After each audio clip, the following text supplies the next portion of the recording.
we can only imagine the Singapore of 2065.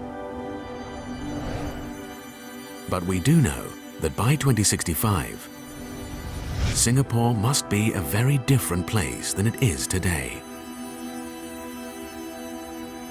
In its second half-century, Singapore will face daunting challenges. A rapidly growing and aging population, a battle for economic survival, and accelerating climate change.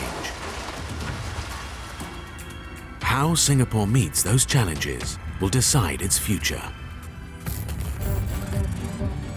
Today, our most innovative architects and urban planners are envisioning radical solutions that will transform the way we live.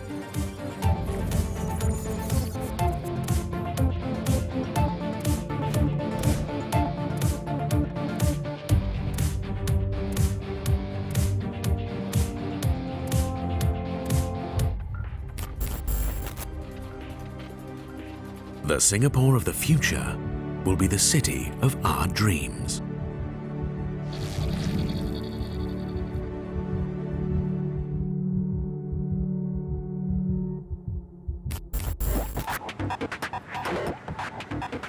Today, 54% of the world's population lives in urban areas. By 2065, that percentage will be 80%. Over 40 cities will have become megacities. One of those megacities may be Singapore.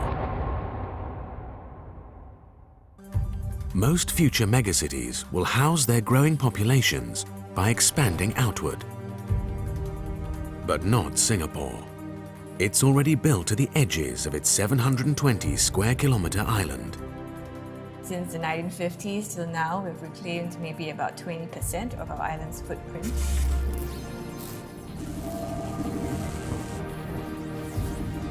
But there is a limit. We can't keep reclaiming land. With so little land left, Singapore needs to find a solution, and fast. And that's what's led some of our visionary architects to think where no one's thought before. Because we have no way of expanding, the only way to develop for Singapore is upwards. It's not whether we go vertical or not, it's just how are we going to go vertical. Shirin Taraz and Alina Yeo are architects at the firm Woha. They believe that living high in the sky is the only solution to Singapore's future population growth. They call their concept the vertical city and insist it can't be just a set of taller skyscrapers that simply reproduces existing building types and extends them into the sky. In their view, only a radical new vision of high-rise tropical living can achieve a livable future Singapore, whose people may live their lives 60 or even 100 stories in the sky. The vertical city will have to convince tens of thousands of people to do something human beings have never done before. Spend their lives as much as 500 meters above the earth. Not an easy task, since many Singaporeans can only imagine a vertical city as a kind of giant public housing block in the sky. The typical high-rise that we have as of now is very monofunctional. So you either live in it or you work in it. If you always stack the same thing, one on top of the other, on top of the other, on top of the other, it is so monotonous. Your environment is not exactly inspiring.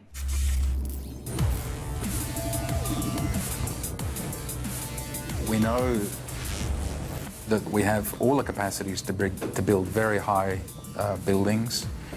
We have a capacity to make high-speed lifts that will deliver people to those elevated places. But whether anybody would want to live in one of those spaces, what would be the mental health? Do we really know what it means to live in one of these efficient, elevated spaces in the sky? It's so easy to get seduced into thinking that mega cities are about mega structures. And they are not. They are about the human being that lives in each of these mega buildings. That's where we need to start thinking as we become more and more into mega cities with higher density and taller buildings. People tend to get more isolated in their living conditions. They prefer privacy over community, and it's incumbent almost upon the architects or the planners to create spaces where people can still come together. We want to bring it down to very fundamental questions. How can we build in such a way that our buildings are liked by the people inhabiting them?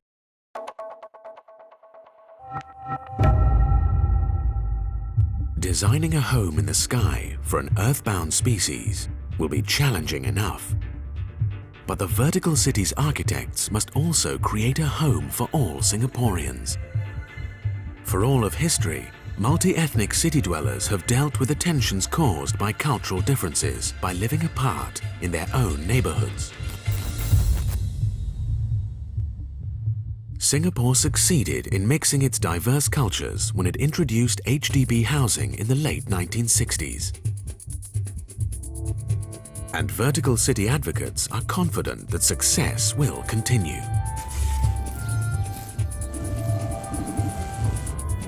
We took a very careful approach to make sure that the different races and of different culture will be able to intermix within that particular development.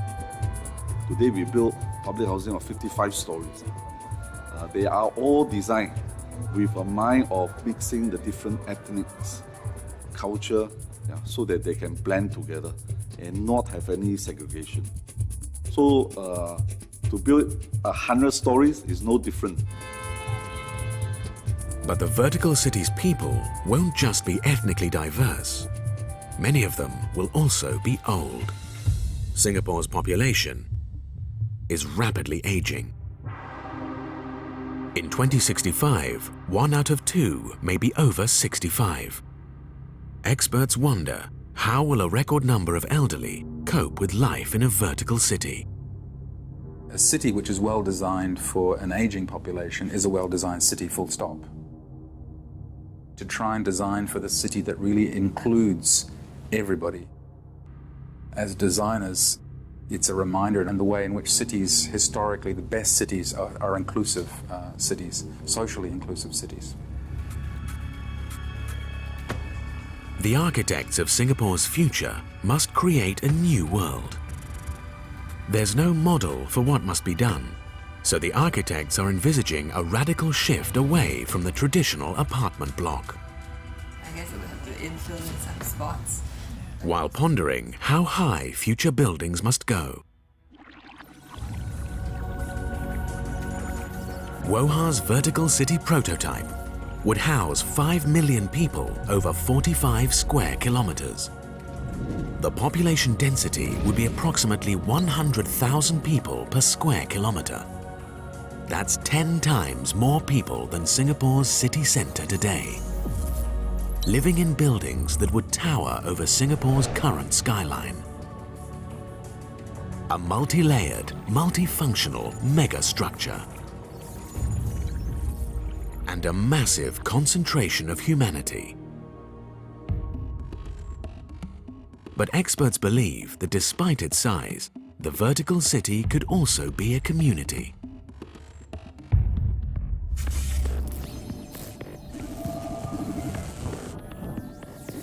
This could be really like functioning like urban kampongs, urban villages, where you organize them such that they have easy access to a communal floor, where you may have some basic amenities, both for the young and the old. Creating urban villages in the sky will require recreating today's living spaces hundreds of meters above the ground. So it's critical we better understand how we use and connect these new elevated neighborhoods.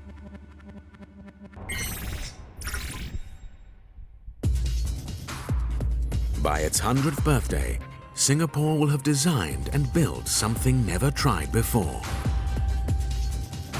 An urban infrastructure some 100 stories high, But how will its residents like living in the sky?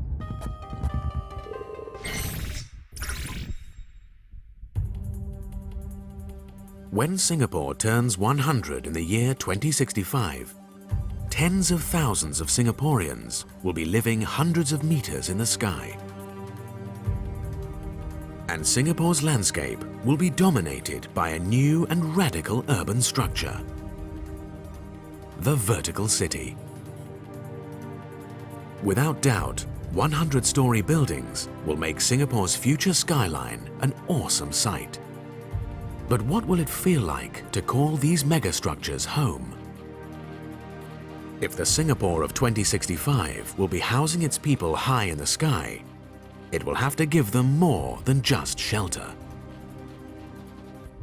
The vertical city must be a livable city. And that's the biggest challenge for those designing Singapore's future. Designers will have to address our deep and powerful need to feel connected to the ground. There's something intrinsically human about moving over the horizontal plane, because as human beings we still can only walk horizontally, and the whole vertical movement is not quite ours. And so all communication areas, congregation areas, communal spaces are typically horizontal. You stroll along a boulevard, you walk along a street, you walk along a river, you walk. You hardly ever have deep and meaningful conversations as you climb the stairs or are in a lift. So those horizontal spaces as community and public spaces are absolutely crucial for human beings to live together. To create a livable city that attracts residents from the ground into the sky will require a radical shift in thinking. Trained for planning in 2 dimensions on the ground, future urban planners will have to envision entire neighborhoods relocated from the horizontal plane of Earth into the vertical dimension of sky. For the first time, they'll have to think in the 3rd dimension. You have to elevate current urban planning, which is still a very 2-dimensional way of looking at the city. You have to elevate that into the 3rd dimension. So we can no longer say this is an industrial zone and this is an agricultural zone and this is a residential zone, because I think all these things need to be stacked vertically on top of each other. Was this one an idea of? This is an idea of overlay. The architects envisage layers of public space interspersed with residential and commercial layers within the structure. A vertical city really has multiple layers. So we're talking about multiple ground levels. On which we then have maybe a residential component, then maybe on another layer we have an office component, on an interim layer maybe we have the schools, on another layer maybe we have healthcare facilities. So rather than the conventional city that is spread out, we're taking the city and we're stacking it vertically. But do the experts know how the residents will react to this new layered space?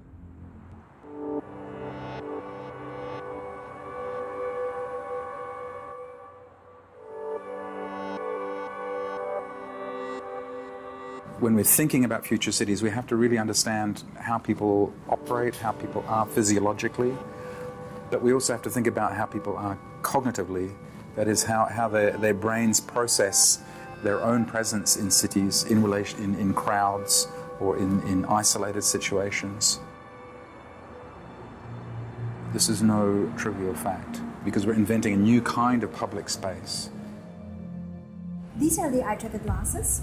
There are 3 cameras. One is outside, and there are 2 cameras down here. To better understand how the human brain might process a complex new environment, researchers turn to the closest multifunctional and multi-layered space available: shopping malls.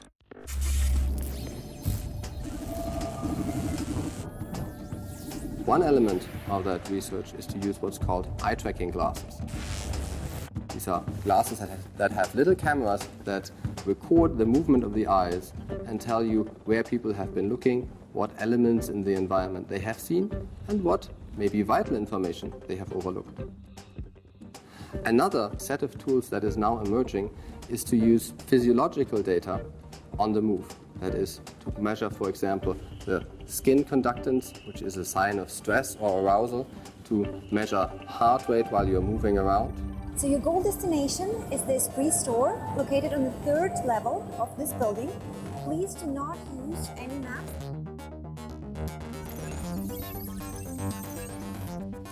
So we're studying spatial cognition.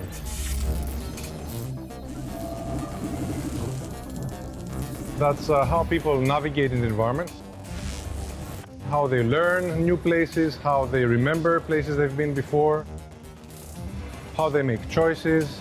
And in particular, we're looking on multi-level environments like shopping malls or complex buildings. So where people have not only to find their way in one dimension, the horizontal dimension, but also vertically, because this is more complex and people use different strategies and different heuristics to find their way. Recording how we experience and mentally map a multi-level cityscape allows researchers to develop designs that better accommodate the flow of people. Where do people look? What do they pay attention to? What is important to them? Some of us look more at people, some of us look more at displays, some of us look more at signs. If you look at sufficiently many people and integrate that data, you find specific patterns.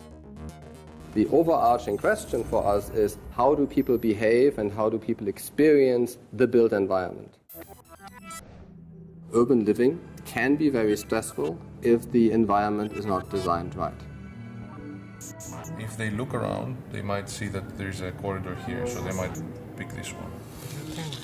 Architects and urban planners can use our insights to make better decisions about the design of buildings and about the structure of city layouts. You don't want to live in a box. You want to live in an interesting urban environment. But how will architects recreate interesting urban environments in the sky where space will be at a premium? How will they design a vertical environment that guarantees its residents the same freedom to move they would have on the ground? In 2015, Woha debuted a new vertical living concept that might be the model for Singapore's future.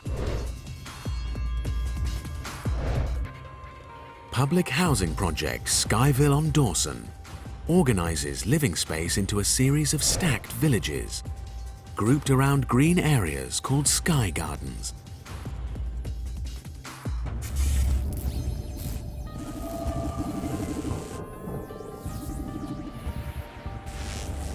They break down the overall volume into towers. And these towers by themselves are broken down into smaller neighborhoods. So once you reach a critical number, they would put a sky garden, that the people that live around that area can share. We wanted to test out was the question of creating community spaces at great height. Each of them contains 80 homes, and you can kind of feel like psychologically you feel you can know your neighbors when you're 1 in 80 versus when you're 1 in 1,000. That's the kind of sense of community and ownership and shared space that you can have. You can look down on your village green or your sky garden and be able to see your neighbors. Your children can have play there, you can call them back for dinner and things like that. Horizontally linking the layers created more living space, a strategy Woha employed on a larger scale in its vertical city prototype. And as we get more vertical, it is also very crucial to become more horizontal. In the vertical city, the ground layer multiplies upward into massive horizontal platforms. The horizontal platforms are built every 20 stories to provide public spaces and transportation normally found on the ground. Underground subways are elevated into the sky. for instance, you could have a whole public street that interconnects different buildings. And people can get from this building and this development to the other one. And that could incorporate your public transport systems. So the version of the MRT that we have today could take on other forms of people mover systems that bring you from point to point. In a way, the connectivity between the buildings, whether at different levels, diagonally or horizontally, is an important aspect of vertical cities. That can be through walkways, that could be through roads, that could be through light rail, connecting between all the different buildings to make sure that the mobility between these few buildings are enhanced. But replicating and connecting a horizontal world in a vertical city won't be easy. Designing sky living to be as livable as possible will require more than just creating and linking space. It will mean understanding how human beings experience and move through their living space.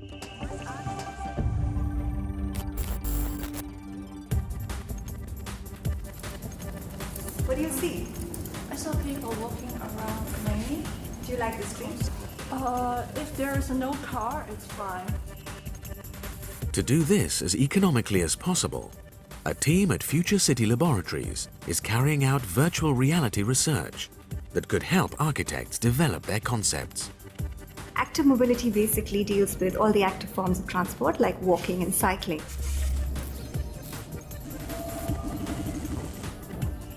What we're trying to understand through our research here, how can we design better cycling infrastructure so that people make the choice to cycle? Oh, I prefer this part. Why? Yeah. No pedestrians, no cars. Virtual reality goes beyond simply visualizing possible futures. By immersing volunteers in virtual worlds, it allows architects to test out concepts and discover their flaws before designs become reality. Take the 3D model from the buildings, the street, the new design, and the simulation with all the cars, bicycles, motorists, cyclists. And I combine all that into a game engine that allows us to create a virtual reality experience.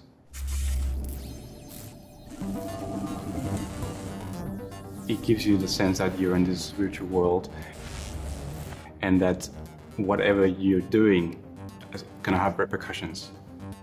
You can bike through a redesigned cycle lane and then we can understand people's reactions to these newly designed streets. Yeah, you enjoyed your experience. As cities evolve and they get more vertical, we want to encourage people to have a exercisable environment, and that's what we're trying to achieve here. Second Street with the bicycling lanes? Yes, I will. And we want to also understand how this remains a viable, attractive mode of transportation and is not in conflict with all the new future mobility systems. So that's the larger goal of the project.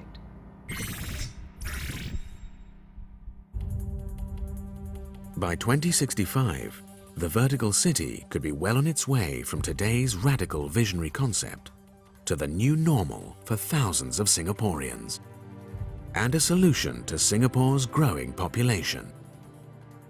But only if its designers can eliminate a dangerous flaw. They've discovered that their city in the sky has a dark side, and that it could actually do a future Singapore more harm than good.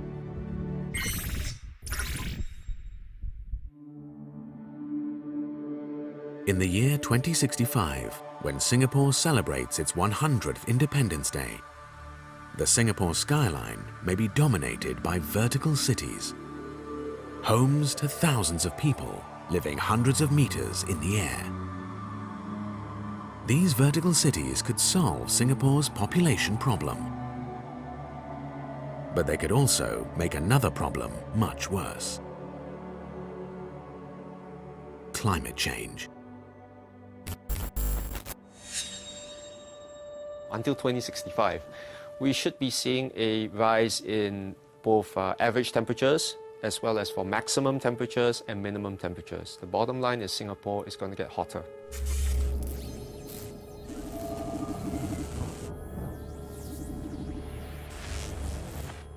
Winston Chow has been studying the ramifications of climate change on Singapore and the region.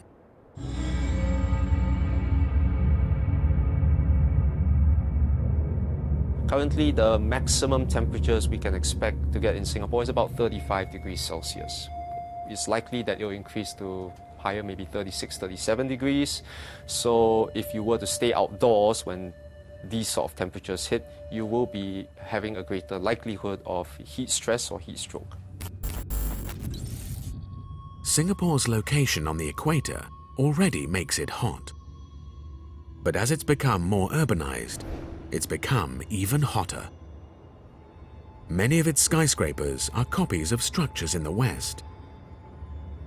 While the classic skyscraper works well in the colder climates of the US and Europe, it's not appropriate for Singapore's tropical conditions. The skyscraper is developed to be as compact as possible, which makes sense in a temperate climate and in an environment where you largely want to keep, separate outdoor air from indoor air. Those typologies were not meant for the tropics in the first place. And you could not really tell the difference whether that building was standing in Shanghai or New York or Singapore, even though it's a completely different climate. The air conditioning needed to cool the interiors of large closed buildings contributes to a dangerous phenomenon called the urban heat island.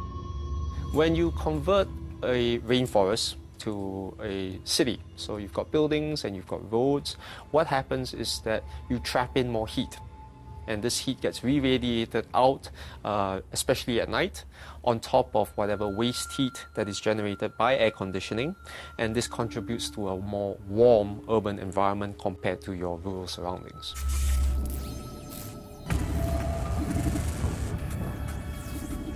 Dr. Heiko Eit has spent 10 years in Singapore. For the last 4 years, he's been investigating how to diminish the urban heat island effect. In Singapore, it's a very pressing issue. We are at the equator, it's pretty hot here anyway. And in Singapore, the urban heat island effect is completely negative. In other cities, in other parts of the world, the urban heat island effect may have some positive effects. In winter, for instance, it could be a bit warmer and not as cold. There are several factors. One, of course, is radiation. At the moment, we can feel it. The sun is shining. It feels quite hot. That's radiation. The building, during the day, they expose the sunlight. They heat up. And at night, they're basically releasing this heat into the environment. And another part is contributed by the people who live here and our economic activities. Take traffic as an example. Roughly 20% of Singapore's overall energy consumption goes into the transport sector. All this energy is released in form of waste heat. If you're lucky, there's wind and it somehow dissipates, but if you're not so lucky, it also gets trapped in the city. If you have a lot of high-rise buildings close to each other, you have those air conditioning units. Each of them is producing some waste heat, and hot air rises up. And therefore, with each floor, the air conditioning unit has to work harder and harder to cool down the inside. Of course, if it works harder, this means it needs to consume more energy. There is a vicious cycle. If you use a lot of air conditioning in Singapore to cool your indoor environment, all that waste heat goes out and you contribute to the heat island. But how you power your air conditioning is primarily through fossil fuels. So there is that indirect feedback loop in which you use more fossil fuels and you contribute to more greenhouse gas emissions that trap in more heat in the atmosphere that causes climate change. What we can do is make sure that we don't cause the temperature in the city to be even higher or to be increased even higher than what it's already increased by climate change. Even the most passionate advocates of vertical cities acknowledge that gigantic air-conditioned buildings housing thousands of people will make Singapore's urban heat island even hotter. But what if those buildings could help lower Singapore's temperature instead of raising it? As it turns out, there's a very simple way that they can.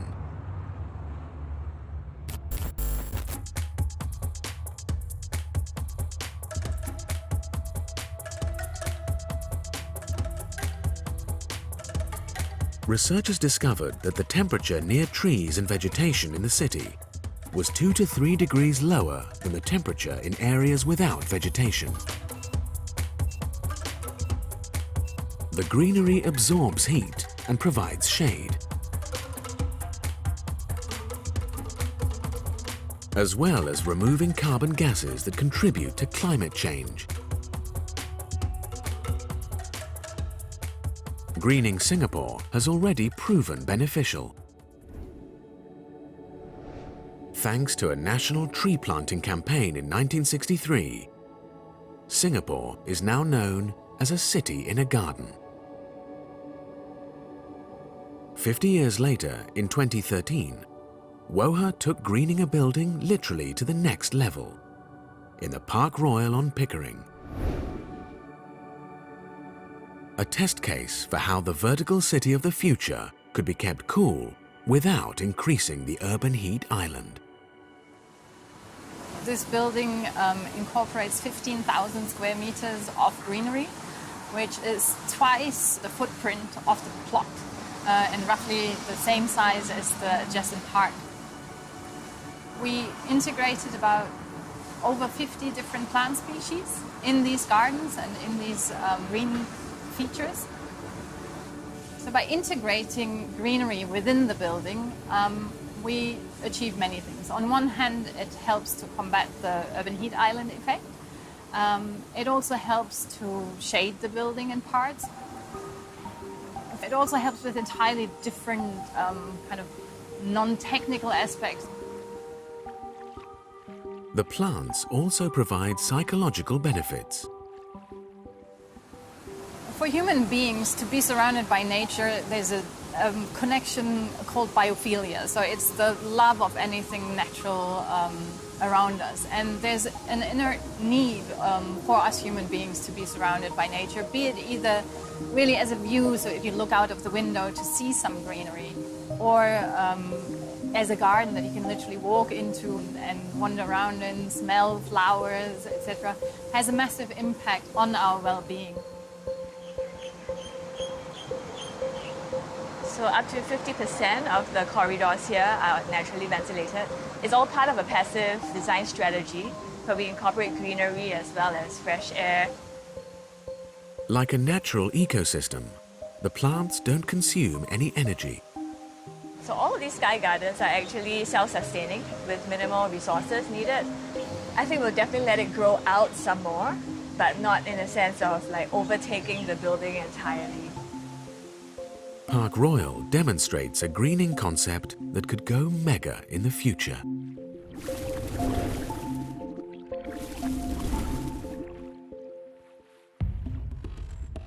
A future that could see nature not only being added to designs, but driving design. A new form of smart, climate-sensitive architecture. This pavilion was constructed for Singapore's Future of Us exhibition in 2015.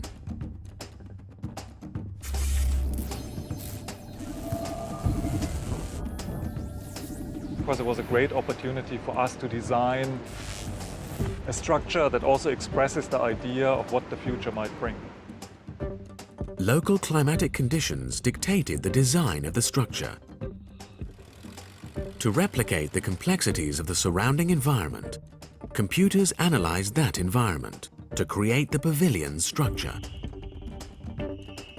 Computational design allows you to calibrate the facade of a building very much to the environmental forces that it is exposed to. Computers not only shaped the overall facade, but designed each unique panel. You see these panels, they're all perforated in various ways. Each piece reacts specifically to the location that it sits in. Stay close in parts of the structure where you want to keep the sun out, and they open up in areas where you want to bring in prevailing winds to achieve a good cross ventilation.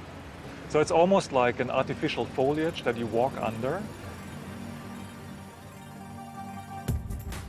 We see there's a great potential for having smarter buildings for the future that not necessarily use a lot of technology. The technology is used up front.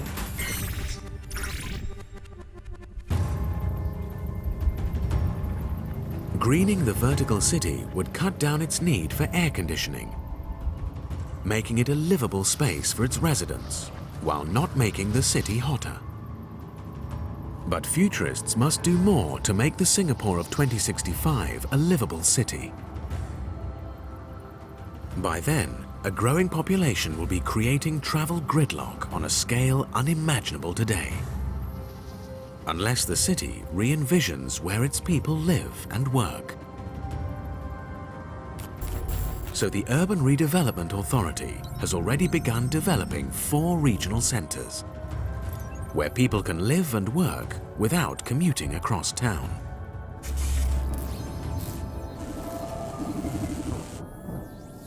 The reason why we actually have more regional centres throughout the country is really to bring jobs to be closer to where people live. And by doing so, we can actually cut down the need for people's daily commute between work and home, and in the process, reduce traffic congestions between the city towards the city. Many futurists believe that green architecture and regional centres could make vertical cities the solution to creating a livable Singapore. But building energy-friendly homes for thousands in the sky won't be enough.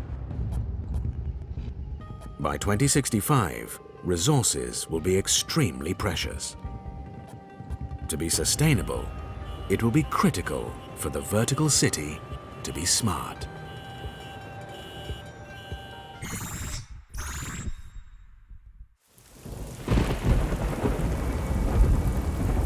As it enters its second half-century, Singapore is facing a looming crisis of expanding urban growth and relentless climate change.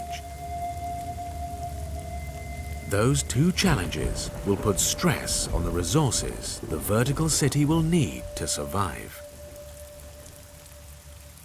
The vertical city of the future will have to do everything it can to sustain itself. If you want to create a future that is livable, then there's no other way than to make it a sustainable future. Well, sustainability really is to be able to build in a way that preserves resources for the future generations as well. So it's thinking about the future by building sustainably today. You need to be able to find models where people can live in such a manner that not only they can live like that for many years, but future generations, their children, their children's children, can still live in these environments.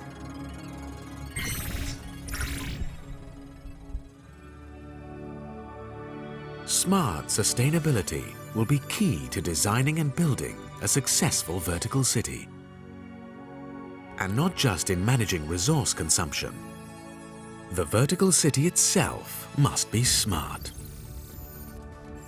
By 2065, all of Singapore could be managed by an integrated super app called Virtual Singapore.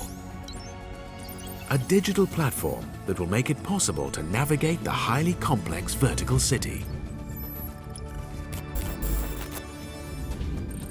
We visualize everything about Singapore, all the data about our life, our living.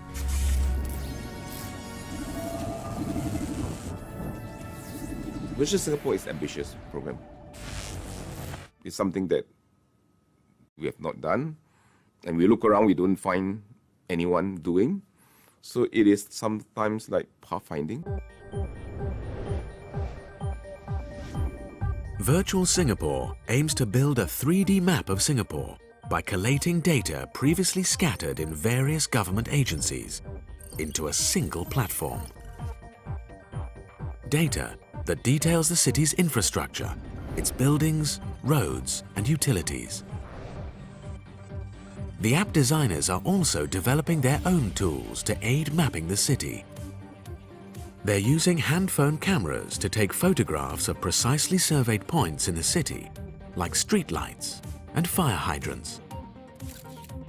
By triangulating those photographs using a computer algorithm, they're able to precisely model the virtual city.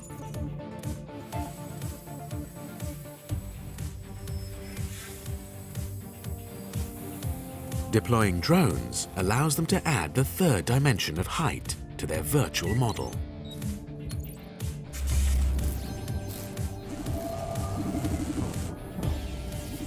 What we want to do is to bring together in one single place all the 3D models of the city, and in that single place and platform that we provide so-called a common playground where we can produce applications out.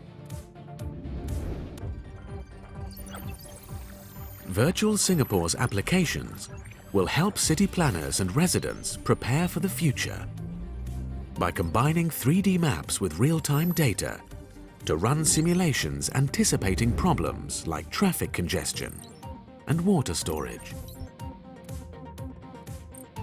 Planners will be able to design long-term strategies for the city, as well as manage more basic, down-to-earth matters like new cycleways and street lighting. They'll also have access to a district's population density, the number of solar panels on its buildings, and its energy use.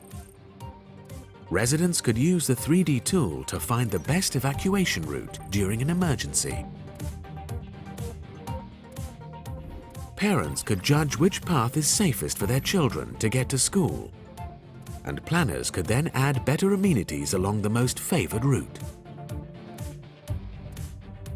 When it's finished, Virtual Singapore will be a powerful tool, unprecedented in the history of city planning, aiding Singapore's goal of becoming a truly smart city.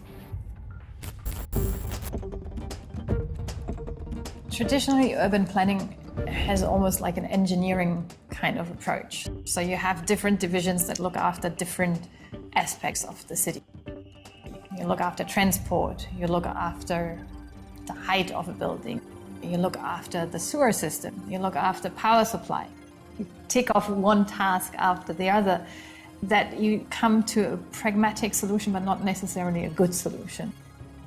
Everybody is looking after their specific task, but we really need to start a planning approach that is a lot more holistic, and where we try to combine different things, combine infrastructure with architecture, combine cycle paths with drainage, combine power plants with industrial uses. And that requires a different way of thinking. It requires a more holistic approach to planning to really come to more intelligent solutions. The vertical city can only be implemented with holistic thinking. If holistic planning and sustainable architecture help Singapore overcome the challenges facing it, the nation could become a beacon for other megacities in the region.